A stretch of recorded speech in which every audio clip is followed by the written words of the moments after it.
New tonight, this is the time of year when Floridians head outdoors. But are our parks safe for our children and our pets? Morning anchor Mark Kelly investigates. Palm Beach County sprays more than a dozen different chemicals in its parks. Now, these are lawns where our kids play and our pets walk.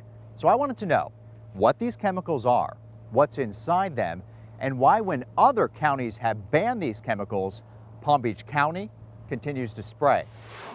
When Flor Melendez takes the kids to the park, she wants to know that they'll be safe. If you saw your kids playing on a lawn and that had pesticides, I would freak. And she did.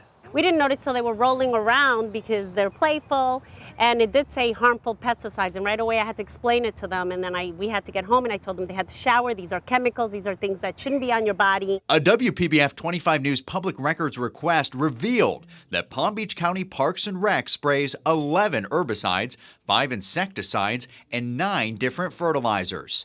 Take orthene turf, a chemical that kills insects. Its active ingredient is 97% acephate.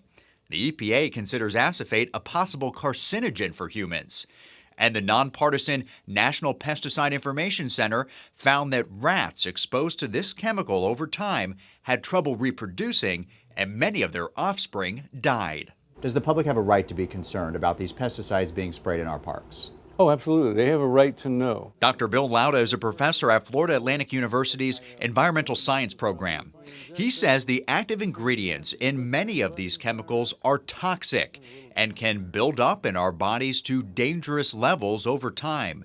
He calls it bioaccumulation. We have fatty tissues. The chlorinated hydrocarbons love to dissolve into fat.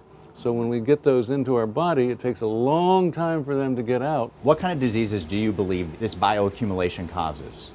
Well, cancer's the big one. I grew up in Iowa, and pesticides basically killed the streams and lakes and caused most of my neighbors that I grew up with to have their blood transfused every year because the pesticides have been so detrimental.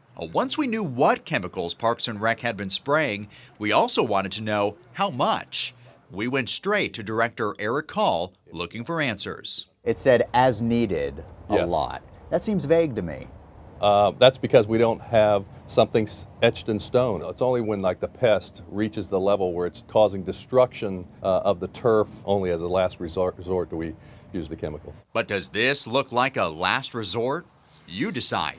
We found park crews spraying chemicals all over this athletic field in Okehele Park, a turf that hardly looks destroyed.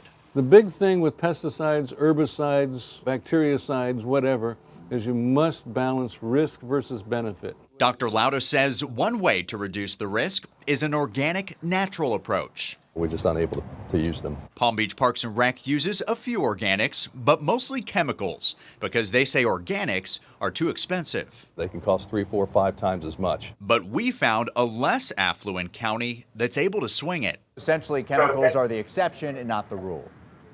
Absolutely. Rick Novickis with Ohio's Cuyahoga County Health Board, where Cleveland sits, banned spraying chemicals in all its county parks 5 years ago. He explains that his county made the switch for his residents' health, but also because pests are becoming immune to our man-made chemicals. We've over applied those and over subscribed those so much in the past that now, Mother Nature is kind of responding by, surviving through this application. Our subtropical climate breeds a different type of insect and weed. So I don't know if that's possible, but I think we can certainly continue to lower them. And Flor says for Palm Beach County parks, there's no time to waste. We don't know the reactions to some of these pesticides and chemicals until they've been in our body for quite some time, which by then it's too late. Now, for Cuyahoga County, going organic did cost more money, but they say they never raised taxes.